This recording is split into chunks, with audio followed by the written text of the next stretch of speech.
ग्राहकांना मिळणार आहे एक खूप मोठा झटका. जून महिन्यापासून कित्येक नागरिकांचे गॅस लाईन जे आहे, गॅस सिलेंडर ते बंद होणार आहे.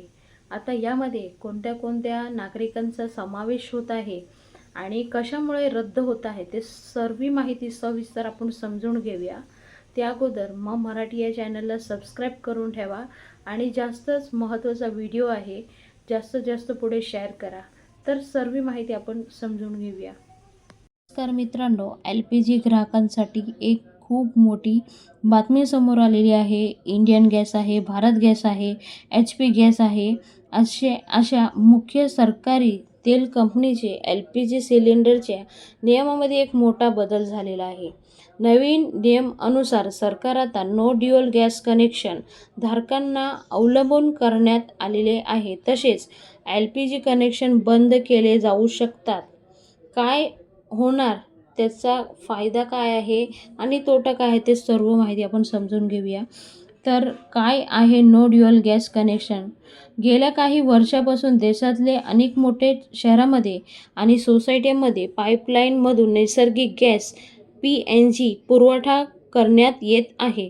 PNG हा LPGपेक्षा अधिक सुरक्षित, स्वस्त आणि सुविधाजनक मानला जातो. अनेक ग्राहकांमध्ये PNG कनेक्शन पोचले आहे, तरीही जुने LPG सिलेंडर अशा ग्राहकांनी जमा केलेले नाही. सरकारच्या नियमानुसार एकाच पत्त्यावर वेगवेगळे घरगुती गॅस कनेक्शन असलेले बेकायदेशीर आहे. त्यामुळे कंपनी अशा ग्राहकांची शोध मोहीम सुरू केलेली आहे. ज्या ग्राहकांच्या घरी LPG सिलेंडर अशा गैरकायदेशीररीत्या असेल तर एजन्सीकडे जमा करा आणि नसेल केला तर त्यांच्यावर गुन्हा दाखल होणार आहे. LPG कनेक्शन जून महिन्यापासून तशा ग्राहकांचं बंद होईल. तर ज्यांना LPG गॅस सेवा मिळणार नाही आहे आणि तशा जे गॅस धारक आहे त्यांना ह्यापुढे कोणत्याही प्रकारचं कनेक्शन मिळणार नाही असं सरकारने सांगितलं आहे. आता गॅस सिलेंडर जे आहे ते जे PNG ज्यांच्याकडे लाईन आहे आणि त्यांच्याकडे सिलेंडरसुद्धा उपलब्ध आहे, तर त्यांनी कशाप्रकारे सिलेंडर करायचं आहे तर ते जाणून घेऊया. तुमच्या घरात PNG आणि LPG हे दोन्ही गॅस असतील तर मोठ्या दंडापासून वाचण्यासाठी अगोदर गॅस एजन्सीकडे धाव घ्या. तिथे कनेक्शन ऑर्डरचा एक अर्ज आहे, तो अर्ज भरून घ्या. त्यानंतर गॅस सिलेंडर करण्याची विनंती करा. सोबत गॅस सिलेंडर आणि रेग्युलेटर संगती घेऊन जा आणि जमा करा. त्यानंतर कंपनी तुम्हाला सिलेंडर टाकी जमा केलेले एक हरकत प्रमाणपत्र देईल. LPG सिलेंडर खरेदी करते वेळी तुम्ही जे रक्कम भरलेली आहे ती रक्कम तुमच्या खात्यामध्ये थेट जमा करण्यात येणार आहे.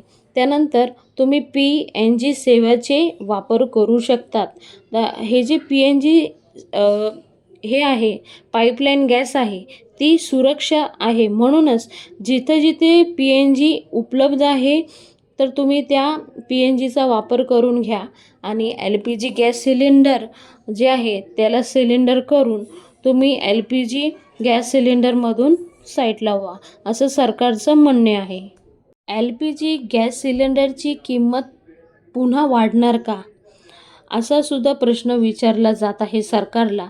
तर पेट्रोल आणि डिझेलच्या किमतीमध्ये वाढ झालेला आहे, तर LPG सिलेंडरचा भाव पुन्हा वाढणार का, असं ग्राहकांच्या मनात एक प्रश्न उद्भव होत आहे. तर इथे ह्या गोष्टी आपण क्लिअर करून टाकू की सरकारकडून अजून ह्याविषयी कोणत्याही प्रकारची अपडेट आलेली नाही आहे. मार्च महिन्यामध्येच 60 रुपयांनी वाढ झालेला होता गॅस सिलेंडरमध्ये, तर तशा कोणत्याही प्रकारची अजून अपडेट आलेली नाही आहे.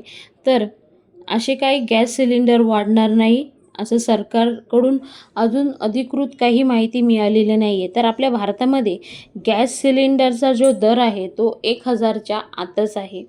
तर ही होती एक खूप मोठी अपडेट ज्या नागरिकांकडं PNG लाईनसुद्धा यूज करत आहे आणि LPG गॅससुद्धा त्यांच्याकडे आहे आणि सबमिट केलेलं नाही आहे. तर एक विनंती आहे की तुम्ही सबमिट करून घ्या, कारण येणाऱ्या दिवसामध्ये पुन्हा गॅस तुटवडा होऊ शकतो. म्हणून सरकारने हा एक मोठा डिसिजन घेतलेला आहे. आता ह्या गोष्टीला तुम्ही लक्षात ठेवून तुमच्याकडे जे गॅस सिलेंडर असेल ते जमा करून PNG गॅसचा उपयोग करा.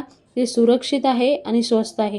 तर अशीच नवीन नवीन अपडेट तुमच्यापर्यंत आम्ही पोहोचवायचा प्रयत्न करतोय. त्यासाठी मराठी या चॅनलला सबस्क्राईब करून ठेवा आणि काही प्रश्न असेल तर विचारू शकता. पुन्हा भेटूया नवीन व्हिडिओ सांगते. तोपर्यंत बाय बाय. थँक्यू. जय हिंद.